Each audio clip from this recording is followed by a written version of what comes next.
Howdy, how you doing? Welcome to Tailgate Talk with Kathy and Carolyn.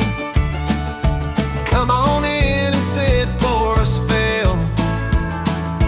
We gonna talk a little bit about Carbon Creek Farms, but we're mostly gonna talk about Longhorns. They can't help it, so let's do this. Welcome to Tailgate Talk. Hello, everybody. Welcome. Glad you joined us. We're going to start off with a quote by Milby Butler. You can study longhorns all your life, but you can never truly know the animals. I dislike the cattle and respect them. I don't claim to know a lot about longhorns, which I really find hard to believe, but anyway, that's a quote from Milby Butler. Cool. Well, that kind of leads us into our family that we're going to be talking about today. We're going to be talking about the Butler family. Yay! And I was surprised in doing the research at how far back the Butler Longhorns existed. How far back did it go? 1855. Wow, that's a long time ago. That's when G.W. Butler moved his family to the Houston Galveston area, or League City area. And when he moved there, of course, there were cattle running around free. And those were the Longhorns that were just running around without any human intervention. Feral. And so he decided that he would start raising those Longhorn cattle. And he didn't really, have to take care of them. He let them run free. Well, eventually he was given the OT brand by his mother. And the OT brand, which she's wearing on her hat, and I have on, is her initials. So OT were his mother's initials. And so he branded his cattle with the OT brand. And that earned him the name Mr. OT in the area around League City. Wow, being named according to your brand. That's truly different. Yes. And around that time in 1889, little Milby Butler was born on the ranch.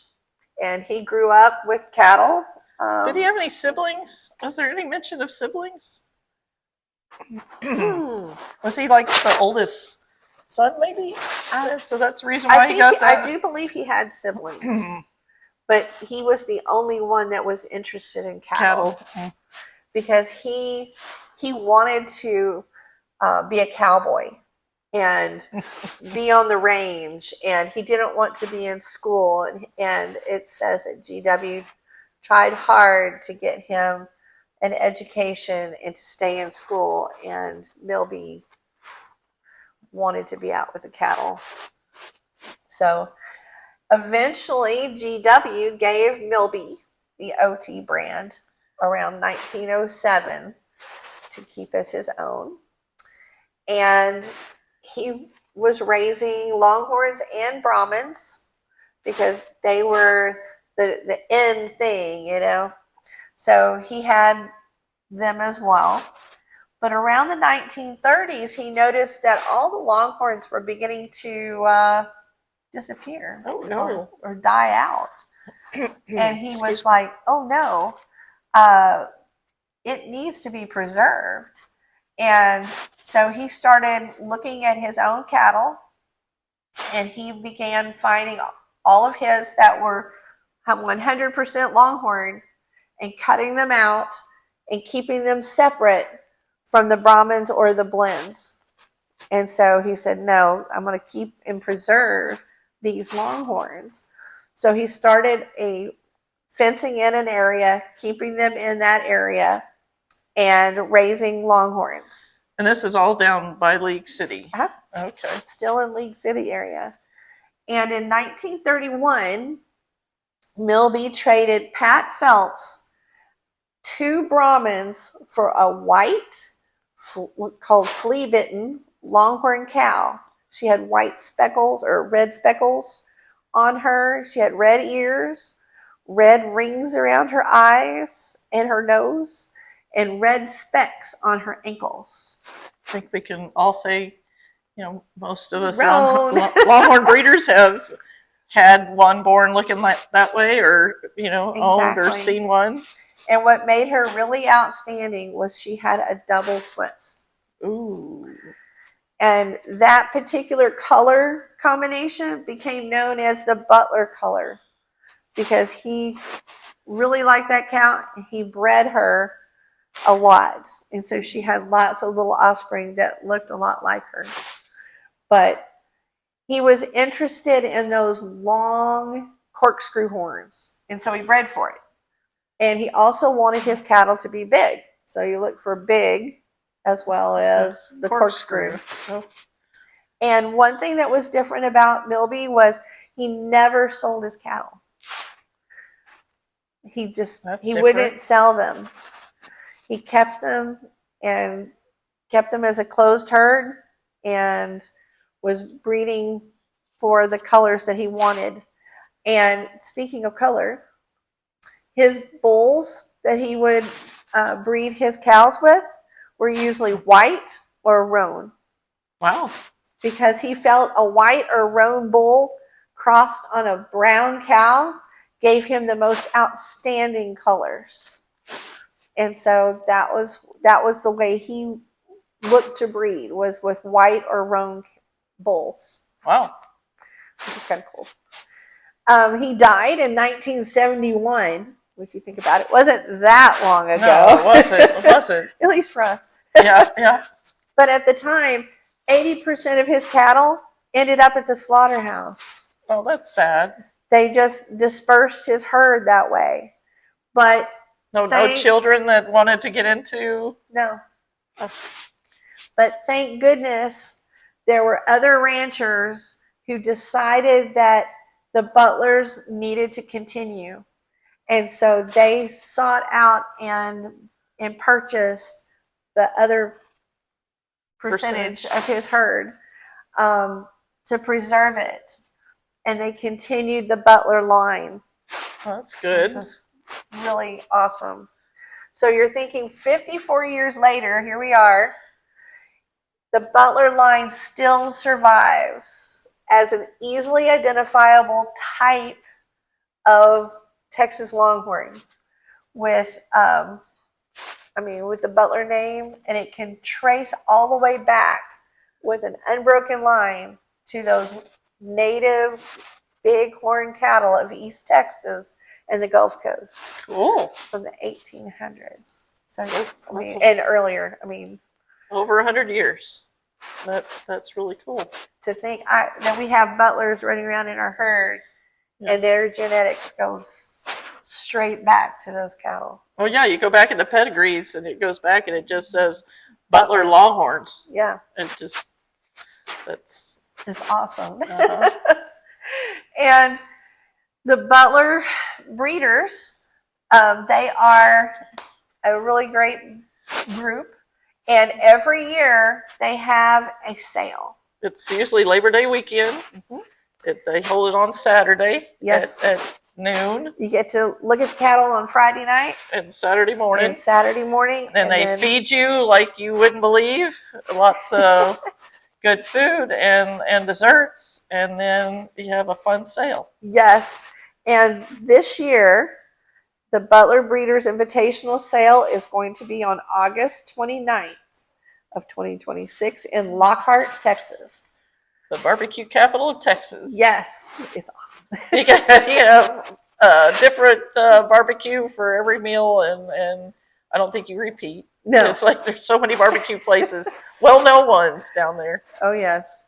And the Butler Breeders Invitational Sale is the only sale of its kind today with animals purely from only one of the 7 families. Nice. So that's pretty awesome. And another thing is that it's just a great time of breeders coming together and having a good time And a as common well. cause. For a common cause to preserve the Butler breed and to share our Butlers with other people. Yes. So if you're interested in a Butler Longhorn, This is the best place to get one. exactly. Everybody needs a Butler. Yes. Just think of those genetics and being able to mix those with some of our lines today. You can really explode some of those horns, really bring in some different genetics. Yes. So, but anyway, they not only have this sale every year, but the Butlers also have their own museum, the Butler Museum in Kemah, Texas. Yes. It's down there about an hour from Galveston, and it's close to Clear Lake down there by NASA. And if you come down, you can go to the museum, and then they have a really cool boardwalk that you can go walk and eat some good food, good seafood down there. But the museum has lots of horns, lots of horns, lots of horns, and mounts. They have some of the more famous cattle. The classics down there. Yep. Miss Redemac, yes, I believe is one.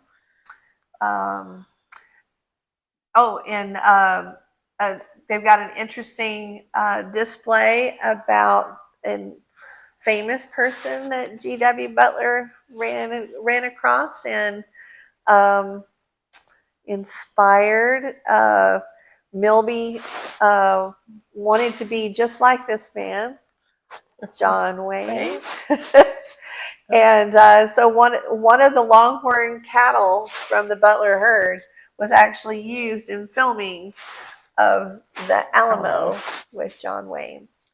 And you can see her running through the shot. Yeah, she's dark red. So kind of look for her in it if you ever watched the old Alamo movie. But yeah, you can come down there. You can look at the mounts and the horns on the wall, and you'll see names that you find in your pedigree. Yes. It's really cool. Yes, to be able to look at all those horns in person, to touch those horns and go, oh my gosh, my cow goes back to this, gorgeous twist. This gorgeous twist way back in their pedigree, and think, wow, I'm actually touching those horns. Right. And to see a lot of the Butler horns and the gray waxen color of the horns that have been kind of lost. So that's a unique color of horn that if you haven't seen, they're a beautiful gray colored horn.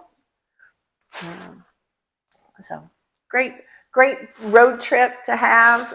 Go down to Kemah, take some time to visit the museum, and if want a weekend of looking at some great Longhorns, come on down to the Butler Invitational Sale, and we are usually there. Come introduce yourself, say hi. If we haven't met before, we'd love to meet you and talk. Yeah, and show off all those great Butlers. Yes. Well, I guess that concludes our little talk. And we'll see you next week. Hope everybody has a great week. And we'll see you later. Bye. Bye. Thanks for joining us on this episode of Tailgate Talk, brought to you by Carving Creek Farm, Weatherford, Texas.